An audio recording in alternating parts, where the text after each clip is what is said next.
Can you give me, because there was electricity drop. So can you allow me to share the screen? Yes, Bhante. Okay. Sorry for the interruption. So we were here. I think everyone can hear me. So the karma is causing this the new rebirth to happen. So karma plays a huge role here in bringing the rebirth. Then another fundamental of the teaching is this karma cannot do this alone by itself.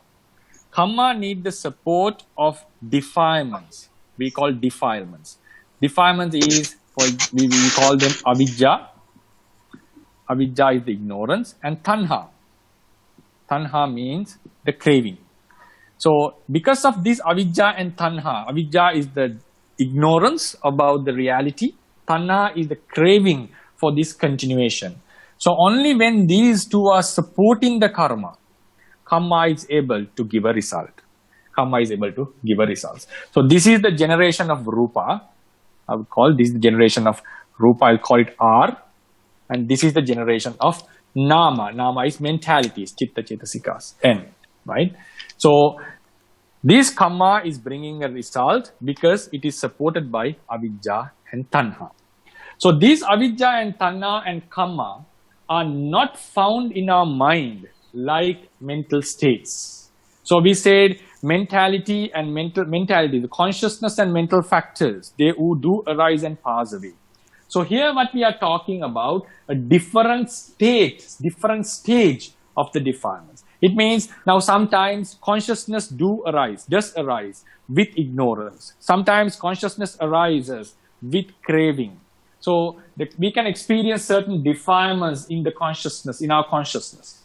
So here what we are talking is a latent defilement. Latent defilement means these defilements are not in the state of arising and passing away. These defilements are found latent. These defilements are found latent. Someone do a karma, at that time we can experience, we have the intention to do a certain act. That act will remain as a force, as a latent force. So this karma, what I'm talking here, is a latent force that has the capability to give a result. These defilements are latent defilements which are capable of supporting the karma to give the results. So these two natures, latent natures, also play a huge role in the Buddhist explanation about Buddhist philosophy about the life. So the difference is these natures cannot be explained as arising and passing away, like we explained about the nama and rupa.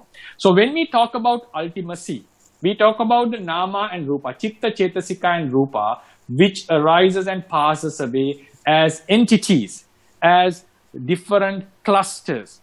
And also we have to talk about these latent natures that causes the rebirth. So this is when we say about the continuation of suffering, this is the basic diagram. So then we can know if this was the birth of this life, there was a life before this, which also had nama and rupa. There was nama and rupa, mentalities, consciousness and matter. So this life in turn is also caused by a karma in the previous life, and also that karma is supported by ignorance, avidya, and also tanha. So they support the karma. Karma produces the rebirth. So this is how the cycle goes. So as long as the karma remains in this life, defilements remains in this life, there will be another rebirth. So this is how the continuation of suffering goes on. So then we come to conclude, before concluding the lecture, we come into the explanation about the liberation from this suffering. So now, if we think about, now as long as these causes are present, we are bound to get this suffering. We are not freed from this suffering. Now think, for an instant, we think, now we are here, for instance. Now we are still not dead, but that will surely follow us. So we are, for example, if we take, this is the now point. We are here, now. Now there is going to be lots of chitta and cetasikas going to happen in this very life, further till we die, because as long as we live, there are going to be some chitta and cetasika occurring. So I mark them with broken lines, right? For example, if I draw it more clearly,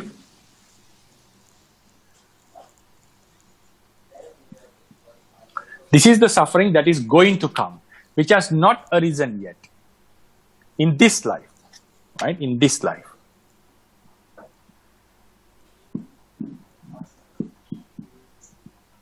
This is the suffering which has arisen. This is the suffering that we are experiencing now. For instance, if we take it as if we still this moment, then what happens? As long as kamma, avidya and tanha remains within our mind stream latently, we are bound to get this suffering after life even.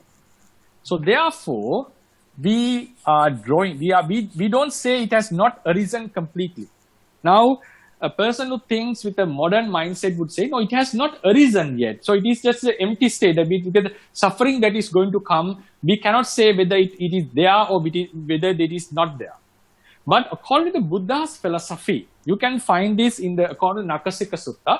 I'll be explaining on these facts more detailedly. So as long as the causes are prevailing, this is a very important philosophical point in the Buddhist teachings, which is would not be very familiar with the modern mindset.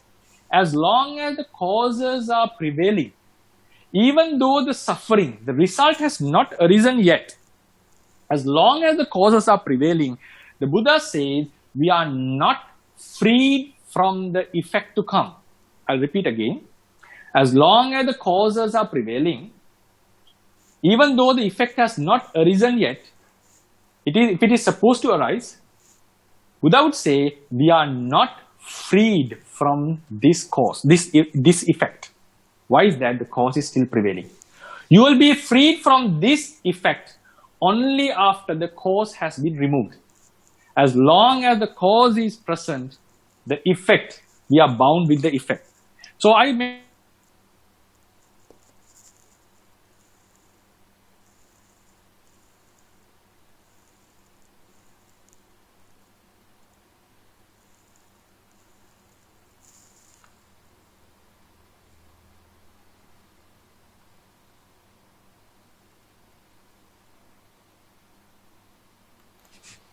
Sorry for that. I think we were in about the philosophical point in the teachings. Now I'll repeat again. Sorry, I'll be taking a few minutes more. Here we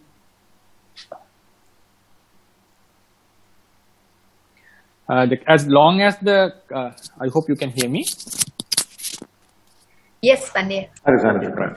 So as long as the causes are prevailing, even though the effect has not arisen, we are bound, because the cause is prevailing, we are bound with the effect. So this is a very important basic fundamentally the Buddhist teaching. So that is why the Buddha mentioned, even though we are experiencing lots of bliss at this moment, right? As long as we have experienced, even though we are experiencing lots of bliss at this moment, because the causes of the rebirth are still present. So Buddha would say, we are not freed from the suffering.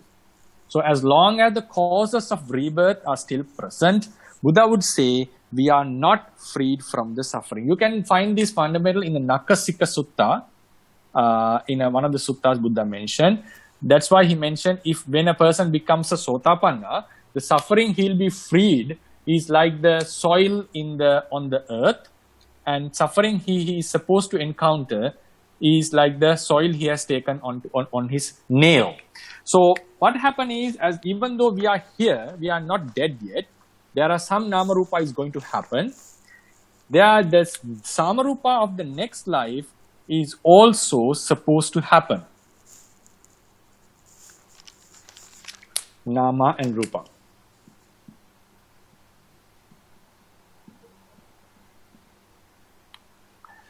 So these Nama and Rupa, even though they have not arisen yet, are considered existing in a certain form. Existing doesn't mean they are found, they do exist really. Here existing means we are not freed from them. We are supposed to encounter this suffering as long as these causes are not eradicated. So this type of nama and rupa, which is going to happen because the causes are prevailing, we call them anupanna dukkha.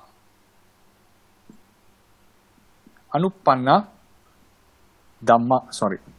Or you can call it dukkha as suffering also. Anupanna dhamma. This anupanna means the realities which has not arisen yet.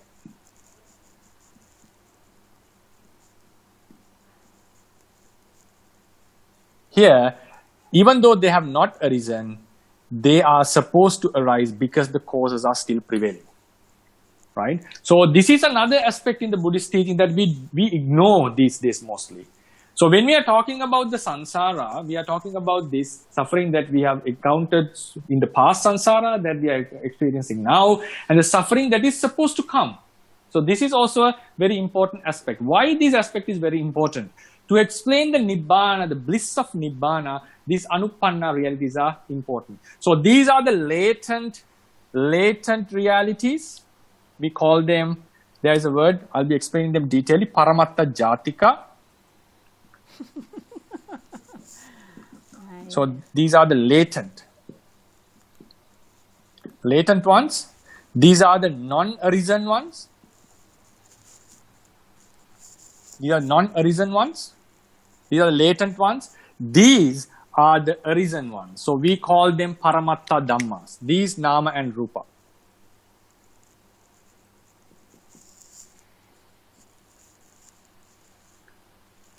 Paramatta dhammas. I'll erase this one. So these are the ones who have arisen or they are connected with arising. I'll just, because if I say arisen, this may cause some confusion. So I'll just leave them as paramatta dhamma, the realities which has arisen or which has come into the state of arising and passing away.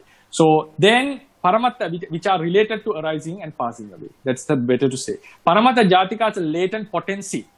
The non-arisen realities are really which are supposed to arise. So these are the three aspects of the ultimacy that we talked.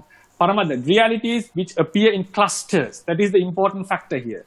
They appear and pass away in clusters. There is no clusteral explanation about these latent defilements, latent natures, karma and defilements. And then the suffering or the realities, chitta and cetasika and rupa, matter, consciousness, mental factors that are supposed to arise because of the causes are prevailing. So these are the three aspects of paramatta ultimacy that we discussed. The paramatta dhammas, these are the, for example, nama, rupa.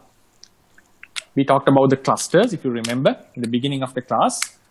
Then we have paramatta jatikas, the latent ones. These are the kamma and the defilements. And then we also have anupanna, non-arisen suffering, suffering that we are bound. Now I'll conclude the class with about the explanation of Nibbana. So what happens? Suppose we are here, we practice thoroughly and eradicate this craving and karma, for example. If we eradicate this craving and karma, these are the causes that would bring the suffering. What happens when these causes, paramatta jatikas, are eradicated? The suffering that is supposed to come will be erased before they are arising. Will be erased before they are arising. That liberation, that freedom from the suffering is called the Nibbana. Nibbana is not an empty state. Because when these causes are removed, the suffering that is supposed to come become eradicated before they are arising. They get eradicated before they are arising. The anupanna dhammas are removed. So what happens? There is a state which is freed from that suffering. For that, we have to come from another aspect. Buddha mentions there are two states only, the continuation of suffering and its nibbana, its nirodha. absence. So it's like this. For instance, if we cover this board with a cloth, and we suddenly remove the cloth, what comes is the board. So likewise, Nibbana exists, the continuation of suffering exists. When the suffering that is supposed to come is eradicated or removed because of the removal of these causes, what is present is the Nibbana.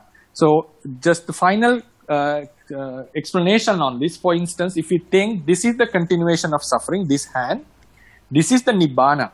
So Buddha mentioned, I mentioned only 2 states. So now think, this is the, till my fingers is the life of this life. If this is till my fingers is this life, the fingers are the lives to come, the suffering to come. So what happened is, now Nibbana do exist and the suffering is also happening. So this is the suffering we are encountering now. This is the suffering we are supposed to encounter, these fingers. So if the causes are removed while we are alive, what happens? The suffering that is supposed to come will be removed. These fingers will be removed. So what comes, what remains is the nirvana. Because I mentioned this is the nirvana, for instance. So when the causes are removed, the suffering that is supposed to come is removed. So what remains is the Nibbana. This is called the attainment of Nibbana. How it can be called the attainment, how it is useful, we'll be discussing this on the chapter of Nibbana. It's like to explain its existence, to explain its value, we have to come step by step to understand this phenomena. So Nibbana is another ultimate nature. It is not related to life because this is Nama, Rupa, latent natures, Anupanna Dhammas. These all relate to the life. So Nibbana is a completely different state. It is not mixed with this suffering. So that is why it is something beyond the life, beyond the world. So this is how the ultimacy has been explained. This is a holistic picture that I want to give. From time to time, from now onwards, I'll be talking about Rupa, Nama, these latent qualities, non-arising natures, Nibbana in the further lectures. So I'll be concluding the lecture. Today we discussed about the ultimacy in the Theravāda tradition, that Nama and Chitta, Cetasikas and Rupas, they appear in clusters and they arise and pass away, continuing in generations, and then their generation continues because of certain latent causes, and as latent causes are present, we are bound to the suffering that is supposed to come. If we remove the causes, that suffering will be removed and that will be the ultimate bliss. So these are the main aspects of our tradition. To attain that, to conclude, attain that, we have to practice. The practice has to come. The sila, samadhi, panya, virtue, concentration, wisdom has to be developed. Then only this will be eradicated. So that is the last aspect of Buddhism. After knowing this, what we have to do is develop the practical aspects to remove these causes and to attain the nirvana. So this will be the lecture today. So if you have any questions regarding, you are free to ask. Hello, good morning, Bhante. Good morning. I'm from Panipitiya. Oh, okay. So I have one question about what is a different meaning from Chitta and Cetasika. Can you explain again? Different, Yeah, right? Different. Chitta is consciousness. I'll erase this.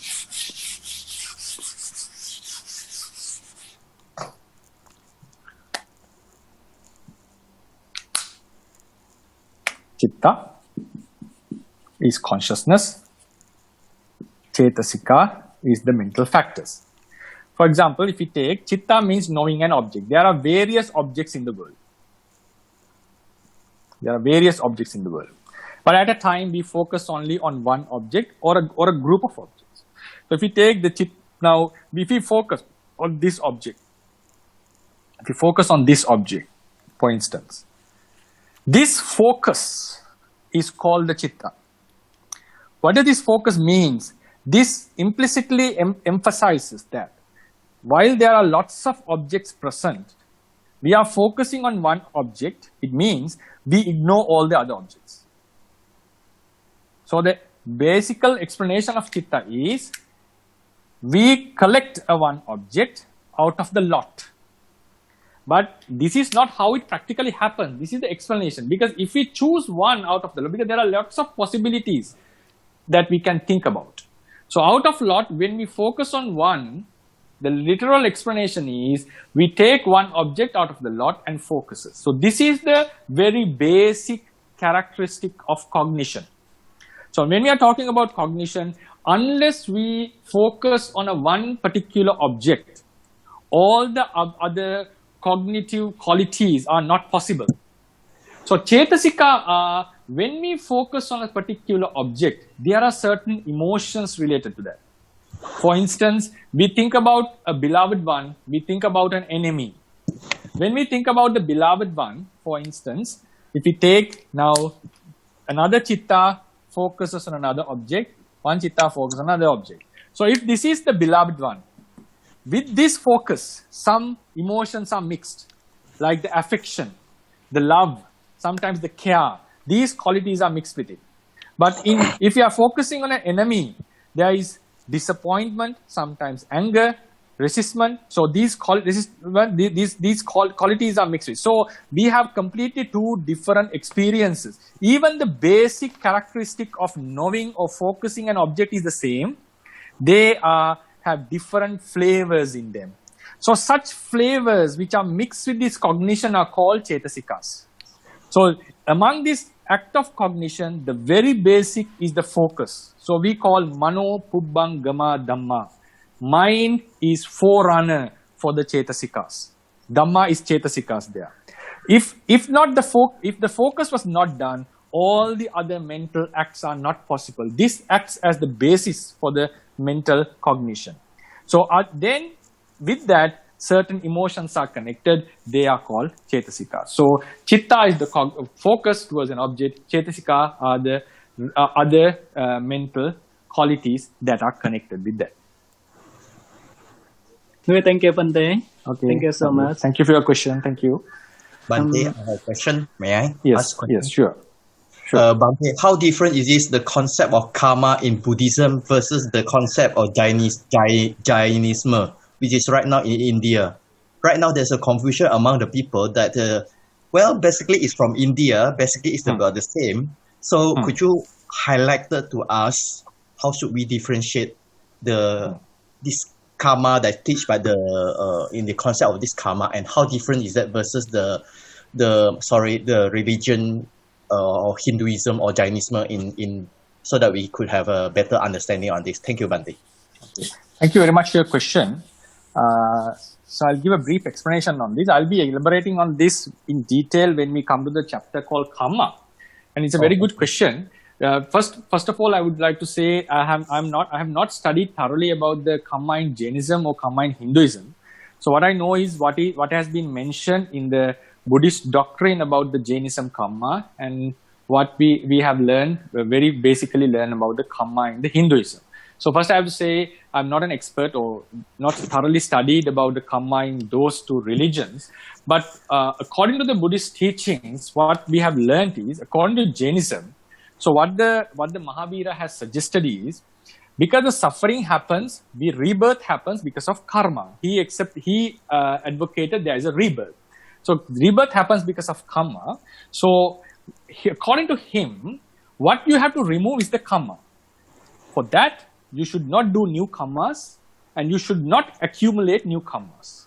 So that's why they live a very strong austerity practice, giving up all the desires. And also they knew tanha, craving, is a boost for the karma. Certain ignorance is also boost. So that's why they are supposed to give up all the sensual pleasures, even the clothes that brings the desire to cause the karma.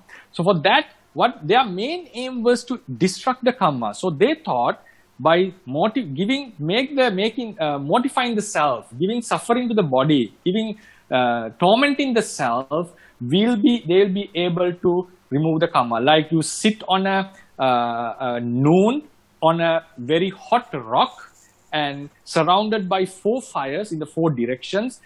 You sit on such a place, and this is called panchatapa. You are tormenting, or you are heating the karma to remove that moisture of the karma, which can cause the suffering. So Buddha's aim was, he said this karma has a cause.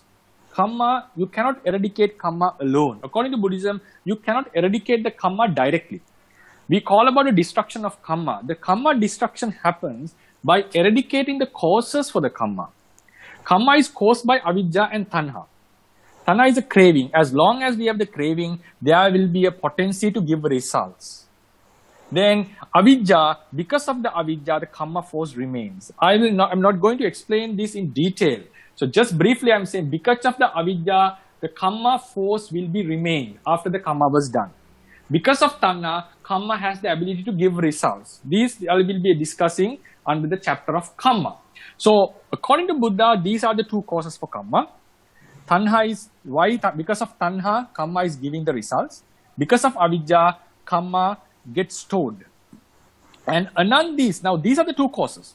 Among them, tanha is the wish for the existence. Why do we have a wish? Because we are ignorant about the true nature of the life. So ignorance or avidya is the reason for tanha. Avidya and tanha both are the reasons for karma. So instead of now, you cannot remove the karma as long as these two remain. So what the Buddha's focus shifted from karma to the defilements. So out of the defilements, he found what is the basic. Because tanha is the craving. Craving happens because we don't know about the truth. So when we find that, when he found compared these two defilements, he found avidya is the basis for tanha to happen. So therefore, his aim was to eradicate the avidya. In order to eradicate avidya, you have to bring the opposite of avidya, that is called vidya. Vidya means the wisdom or science. Wisdom here means vipassana. So that is why he brought the vipassana meditation as opposing for the avidya. When avidya is not present, tanha will be removed. When tanha and avidya both are not present, karma will be removed. Then the suffering will be removed. So that is, I would say, these are the two differences of approach in the Jainism and Buddhism regarding the karma. Then as you asked, the question also was raised regarding the Hinduism. Now, according to Hinduism, we do, to my knowledge, maybe I'm not confident on that, but what I have heard was because of karma, yourself will transmigrate from life to life. Like a bird be traveling from tree to tree, yourself will transmigrate from life to life. But according to Buddhism, it's a different thing. Karma is an act, a force remains. Because of this karma, new consciousness, new rupa would appear. But these new rupa and new consciousness are not completely new because they are related to the previous generation. How do we find the relationship? Because the karma which produced them were accumulated in this generation. I'll repeat again. These new nama rupa which occur after life are not entirely new. They are new in terms of mind and matter. They are in terms of, if I draw it completely, they are in terms of mind. And if you take someone has born, right? They are not entire. They are new in terms of mind and matter, new clusters, but they are not entirely new. Why is that? New. It's not a new completely. It's not a completely a new generation. Why? The cause of these nama rupas are the karma. That karma was accumulated in this generation. For example, if you take, this is the karma chitta. If you think this is the chitta which caused the karma, this is the energy which remains after passing away. So this karma is related to this generation. So the new generation, in a linear manner, it is connected to this new generation. So therefore, according to Buddhism, there is no self-transmigrating. New generation would continue because of the cause of karma. So that is another very important aspect, difference from Buddhism and Hinduism as far as I know, because there is no self-transforming, just a continuation of nama and rupa due to karma. Okay. Sadhu, sadhu, sadhu. Thank you, Bhante. Okay. Bhante, I have a question. Yeah, sure. We don't have the carving and don't have the new karma when we, for example, get the Nibbana. How about the past karma will cause the Nibbana afterlife? Yeah, it's a very good question. So, for example, when you become a karma, we don't accumulate new karma. So we have done a lot of karma in the past. Can they cause the suffering? Is it your question? Yeah. Yeah, it's a very good question. It's a very tough one, actually. Thank you for that. So for that, I'll come into the explanation again. So because of the past karma which were done in the past lives, we are born here. So now we do new karmas and we get the karma energy, we are born again. So we know when we become an arahant, we are not accumulating new karmas. If you go into Ratana Sutta, we have a statement, Khinang Puranang.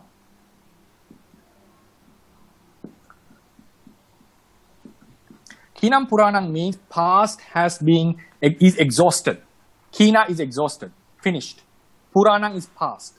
This Purana has to be modified by the word Kamma, Puranang Kamma. It's not just the past. Past is already gone, that is for sure. What happened in the past is gone. But here we are talking about a Puranang Kamma. Kamma means the actions that were done in the past. Right? Then Navang Natti Sambhavang.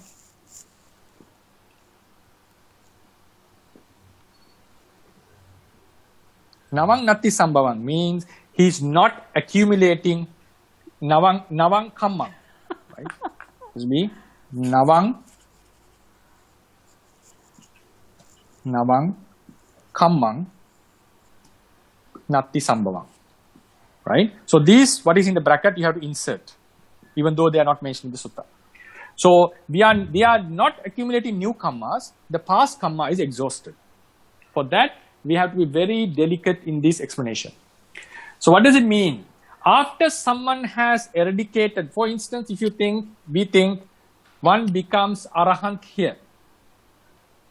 This is the moment one becomes an arahant, for instance.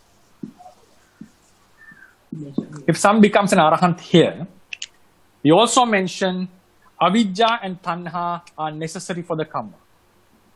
Avidya and tanha are necessary for the karma. Because of avidya and tanha, karma is accumulated.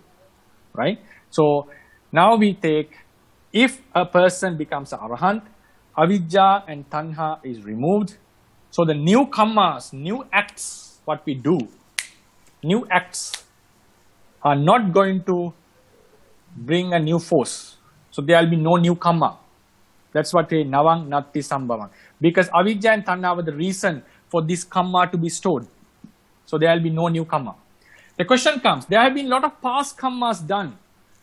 Right? Before for example, Angulimala did a lot of past karmas. So what are these? Now there's no new karma coming. The past karmas, are they not capable of giving a rebirth? It's a very good question because new karma is not done. So for that, we come into another fundamental of the teaching. This will also be explained in detail when we come to the lesson of causality. Anyway, as the question was raised, because this past karma to give a rebirth, new karma to accumulate, you need avidya and tanha. And also according to the doctrine, past karmas to give a new rebirth, there should be support. So avidya and tanha are not only supporting for the accumulation of karma, they are also supporting for the karma to be productive. The productive nature of the karma remains as long as avidya and tanha is there. It's like the wetness of a certain, now for instance, if something gives a sprout because of certain quality, like living quality. So that living quality was given, if we say the seed has a quality of bringing forth a sprout, the seed is like the karma, that quality of ability to give life there's a quality. So likewise, the karma is the thing that which gives the result. Its ability to give results also remains as long as avidya and tanha are present. Its ability to give results means there are two types of results. Results within this life and results in the following life. So when I say ability to give life, I'm talking about the giving a rebirth. So now it can be a little bit complicated. I'll try to simplify this. Avidya and tanha makes the karma to get accumulated. That is what is called when arahant has removed, there is no new karma accumulated. Then how about the past karma? Past karma has been accumulated. They can give results as long as the arahant is present. and also give a rebirth. But avidya and tanha makes the karma productive, keeps the karma in that productive state of giving a rebirth. Not avidya, as long as avidya and tanha is present, karma can give a rebirth. So avidya and tanha, when they are removed, this karma is no more productive in giving a rebirth. It is very difficult to explain, but it can be explained how this karma is produced, why the avidya and tanha is necessary for the past karma to give a rebirth. If we start this discussion, this could drag the time. So then what happened? The karma can give results in this life even. For that ability, that product. So there are two types of productiveness. Productiveness in giving a rebirth, productiveness in giving this result in this life. So when avidya and tanha is removed, karma, the ability to give a rebirth, will be removed. But the ability of the past karma to give results in this life is not removed. It is the avidya and tanha, because the reason is because this life has already started. It is started given by a certain karma. As long as the life is going on, after the life has started, even though avidya and tanha are removed, they are not able to stop the past karma giving the result because it has already started. That is the main reason. But for that, we have to understand what is a life and so forth. So for the time being, I'll explain. By removing them, the productivity of karma in giving a rebirth is removed. So by removing that, in a nutshell, to conclude, avidya and tanha, when they are removed, karma is not accumulated. Past karma, new karma is not accumulated. Past karma is not, capability of past karma giving a rebirth is removed. But the ability of the past karma to give results in this life is not removed. That's why Mahamoggallana, after being an arahant, had to experience the suffering in this life, even during his moment of death. But Angulimala also had to encounter certain sufferings. But actually it mentioned before his arahanthood, but his karmas that he was done could not give results in the next life. So that is how we explain according to Theravāda tradition. I hope you got the point. Can we say that because the oil is here, but no sparking, that's why no fire to burn again the oil to the next life? We can say, yes, that's truly correct. That's truly correct. Thank you. Okay. That's truly correct. So, so therefore, we are not completely, now, according to Buddhism, you cannot completely directly eradicate karma. What you do is, you eradicate the defilements, which are supportive to karma. So the karma is not capable of giving a result. This is called the destruction of karma. Karma destruction is not like the defilement destruction. Kilesa destruction is completely opposite. By bringing vidya, which is opposite of avidya, you can completely destruct the avidya. When the avidya is destroyed, tanha is destroyed. When these two are destroyed, karma loses its ability to give a rebirth. So that is called the tanhakaya, the destruction of karma. Okay, thank you. Sadhu, sadhu, sadhu. You're welcome. Hi, Bhante. I have a question. Yes. Okay, right. Yes, Yali. So, just out of curiosity, like how earlier when you explained when the minds arise, right? So in that mind, sometimes there is active defilement and latent defilement. And when we talk about avijjas and tanha, these are latent defilements most of the time. So just out of curiosity, I understand that these mind, when it's like all these mental factor, when it's active, it stay in the mind, it arise together with the mind. But when the latent mental factor, where do they store? Do they still stay with the mind? So that's the first question. The second question, when we talk about vipassana meditation, we talk about catching the objects at the present moments, right? The present moment, that means the arising mind. That means that is active defilement. So how is it that vipassana catching this active defilement be able to eradicate this latent defilement? Does it make sense? Yeah. Thank you, Sally. Thank you for your question.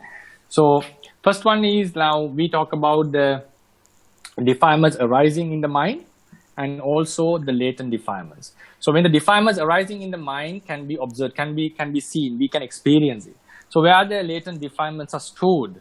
So because even though we draw this diagram, we have to understand one chitta exists at a one time. These chittas have, if this is the moment, these have passed away. If this is the moment, all have passed away.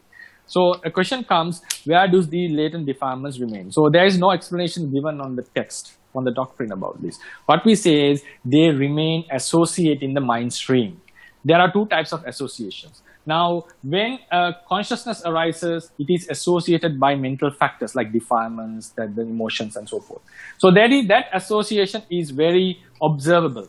But the latent defilements do associate the mind stream. How do we say? Because they affect the mind, even though they are not observable as the normal defilements which arises. We say they are affecting the mind. So their effect can be seen. Even though we are doing, for instance, we have when we have undergone a strong defilement, even though we practice kusala at a certain time, we can see still the akusala effect is found. Then, and also when we do a kusala, the karma force is stored. Why? At the moment of kusala, we don't have defilements, but these defilements are affecting the kusala chitta. So that's why the karma is stored. So according to Buddhism, these latent defilements are affecting the mind, but they are not observable. How can they become observable? Then when they arise as a mind. So there is no explanation where it is stored. Only thing we say is it is associating the mind. That is why it is affecting the mind. So their association with the mind should be proved. Proved means should be is understood by their effect to the mind. So the next question was how in Vipassana meditation we observe the moment rising when the defilements are rising at the moment of their defilements are observed at the moment of their arising. So to be true, according to Theravāda tradition, the Vipassana is not exclusive to the present moment. That is something that we have to understand in detail. This present moment Vipassana observation is just one technique of the Vipassana tradition. So it doesn't cover the entire Vipassana. It doesn't mean that observing the Chitta Chaitasikas as they arise is not a Vipassana. It is a Vipassana. You can do Vipassana likewise. But it doesn't cover the entire range of Vipassana. It's just a partial technique by which you can attain. But the Theravada Vipassana is not exclusive to observing the mind moments that arise on that moment. Technically also, you cannot observe a mind in the present moment, because when you're observing a certain mind, it has already passed away. So there is no Vipassana you can do in the present moment technically. What we are doing is when a chitta arises, we just focus it immediately with another chitta. It has already passed away. So technically, there is no present moment Vipassana. But for example, and also the object of Vipassana is not necessarily to be immediately past even, according to the teachings of Theravada, and that you can practice in that manner, which is not popular today in today's Vipassana techniques. So now observing these defilements, how can they eradicate? So that's why now we have an idea when a defilement arises, this ceases. When we observe it, it ceases. It doesn't appear anymore. So this is not the eradication of defilements what we are talking in the liberation. So what is happening is when we understand thoroughly the nature of the world, whether it's a defilement or whether it's a kusala chitta, whether it's a rupa, when we keep on observing the conditioned natures again and again, unconsciously, that wisdom, for example, if you are doing Vipassana here, that Vipassana wisdom affects these latent defilements. These effects of latent defilements you cannot observe. Now, for example, when a kusala chitta arrives, you observe it a kusala chitta, that continuation of akusala will be cut off. That is the one thing. That is called tadanga pahana. You suppress the defilement through observation. But we are talking about a vikamana pahana. So what happens, whether you observe a defilement or not, even we are observing a kusala chitta, akusala chitta, rupa, kriya chitta, vipaka chitta, when we keep on observing, a wisdom will be developed. This wisdom, the strength of this wisdom, that is the nature of pahana. That is a different topic. When this wisdom which arises in a mind, even though it arises as a mental factor, it has the ability to suppress, to push, to eradicate these latent defilements which are related to the mind. So if this vipassana wisdom arises as the magga, lokuttara magga, what happens? These defilements will be eradicated. So what is eradicated is not the defilements which are arising in the mind. So how do we find it? Now the question is, defilements can be observed in the mind when they arise. How do we know these defilements are eradicated? That is the very basic fundamental of the tradition. What the Buddha mentions, his explanation was, develop this path, develop this practice, these latent defilements will be removed. There is no logical explanation for this. Only thing is, practically you can see when we practice certain good qualities, our latent defilement, the arising level of latent defilement reduces, and it will be completely cut off one day. So that is the direct answer is, when the vipassana wisdom arises, the latent defilements will be affected. Because latent defilements affect the mind to produce the karma. The same way, wisdom affects the latent defilements, and it is its ability to cut off them one time. Thank you, Bhante. Okay, Okay. I just want to make sure I understood the first explanation. So is it safe for us to say that these latent defilement, because normally we say that there's a defilement in our mind. Mm-hmm. That's a general saying. So when Right. we mention about these defilements, we think about either active or inactive, latent Inactive. or active. Yeah. So is it safe for us to say that these, Cetasika, Tanha, and Avijjas are in our mind? Because you say that there's no direct explanation. There's only association with the mind, but there's no it stays or it stores in the mind, no? When sometimes Buddha mentioned that our mind is with defilements, it can have two explanations. Either it has arisen as a mind moment, or either it is the latent defilements. You can see it in the Maha Malukya Putta. In that Malukya Putta, Maha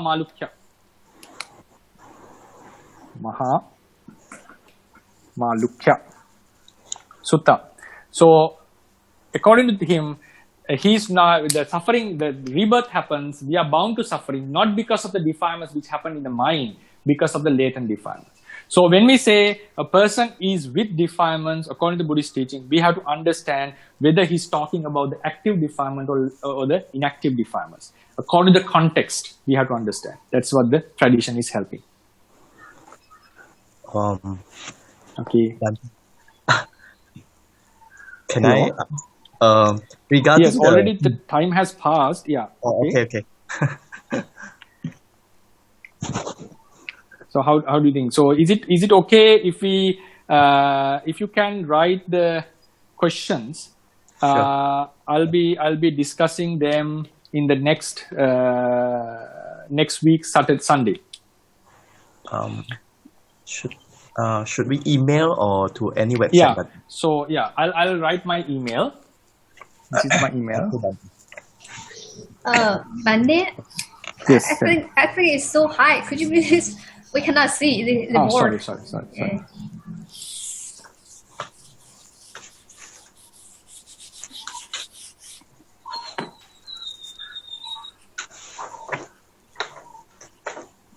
Maggavihārī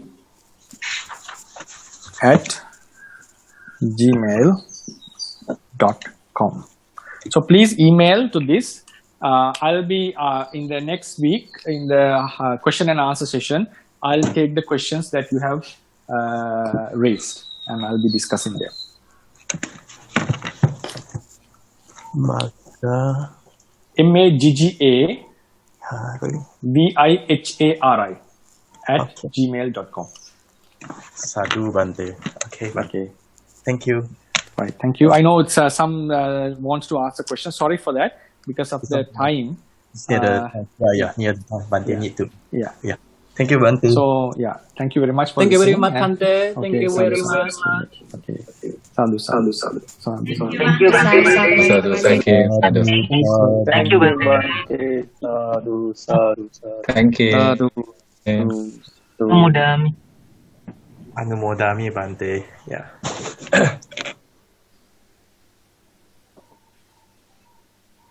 Hi, Bhante. Yes, Dr. Yeah, could you stay on for a little bit?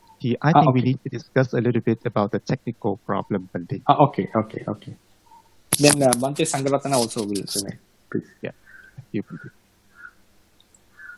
Bhante, I want to know why you have two accounts, Maggavihārī, two co-hosts, Maggavihārī, like that. Because I have a problem with the mic. So when I talk, because when I talk with without the earphone, the sound quality is not good. So